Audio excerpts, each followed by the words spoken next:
জয় গুরু। ইষ্টপ্রাণ দাদা ও মায়েরা, আজ ইষ্ট প্রসঙ্গে এক অপূর্ব লীলা কাহিনী জেনে নেব। কি ঘটল এক শীতকালে রাত্রিতে। এবার বিস্তারিত।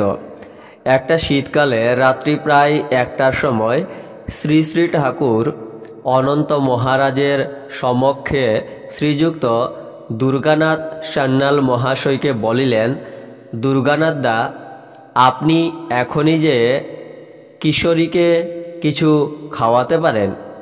তিনি বললেন, আজ্ঞে, আপনার আদেশ হলে পারি। এই বলিয়া দুর্গানাথ সান্যাল মহা আনন্দে কিশোরী মোহনের বাড়িতে গেলেন। সেখানে তখন সকলে কীর্তন করিয়া শয়ন করিয়াছেন। সে স্থান হইতে একজনকে সঙ্গে লইয়া তিনি স্টিমার ঘাটে গমন করত বিশেষ চেষ্টা সত্ত্বেও ভালো খাদ্যদ্রব্য না পাইয়া কিছু চিড়া ও খাগড়াই মুড়কি আনিয়া দিলেন। কিশোরীমোহন সেই খাদ্যের কিয়দংশ অন্দরমহলে প্রেরণ করিলেন এবং কিয়দংশ স্বয়ং ভোজন করিতে আরম্ভ করিয়া ক্রন্দন করিতে করিতে ভক্তি গদগদ কণ্ঠে আকুলভাবে বলিলেন, দাদা, ঠাকুরের কি কৃপা! আজ রাত্রে কোনো কারণবশত আমাদের কাহারও আহারাদি হয় নাই। সেই পরম দয়াল অন্তর্যামী জানতে পেরেছেন বলে আপনার দ্বারা এই খাদ্য সামগ্রী আনাইয়া দিলেন।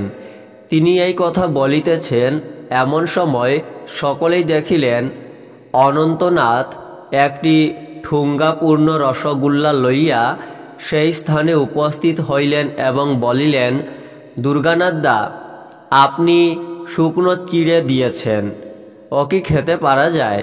এই নিন, এই রসগোল্লা খেতে দিন। তখন এই রসগোল্লা কিছু বাড়ির ভিতরে পাঠাইয়া দেওয়া হইল এবং কিছু কিশোরীমোহন নিজে খাইলেন। আমি বাহ্য করিয়া আসি বলিয়া অনন্ত মহারাজ শৌচে গমন করিলেন ও তথা হইতে আগমনপূর্বক পদ প্রক্ষালন করিলেন। দুর্গানাথ সান্যাল মহাশয় বলিলেন, চলুন মহারাজ, এখন আমরা যাই। অনন্ত মহারাজ গমন করিতে লাগিলেন। দুর্গানাথ সান্যাল মহাশয় তাহার পশ্চাৎ পশ্চাৎ চলিলেন। চক্ষের পলকে মহারাজ অন্তর্হিত, আর তিনি নাই। দুর্গানাথ সান্যাল ইহাতে অতি বিস্মিত হইয়া ঊর্ধ্বশ্বাসে দৌড়াইয়া সৎসঙ্গ বাটিতে আসিয়া দেখিলেন মহারাজ শ্রী শ্রী ঠাকুরের সহিত রুদ্ধদ্বার গৃহ অভ্যন্তরে নিদ্রিত। ভীতিবিহল হইয়া বিস্ময়ে তিনি চিৎকার করিয়া উঠিলেন। তাহার চিৎকারে ঘুম হইতে উঠিয়া দ্বার উদ্ঘাটন পূর্বক শ্রী শ্রী ঠাকুর মহারাজ চক্ষু মুছিতে মুছিতে গৃহ হইতে বহির্গত হইলেন। দুর্গানাথ সান্যাল মহাশয় স্তম্ভিত।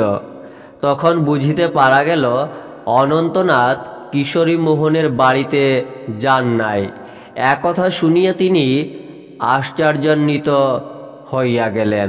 তথ্যগুলি শ্রী শ্রী ঠাকুর অনুকূলচন্দ্র নামক গ্রন্থ বিচিত্র লীলা অধ্যায় থেকে সংগৃহীত। লেখক ব্রজগোপাল দত্ত রায়। জয় গুরু।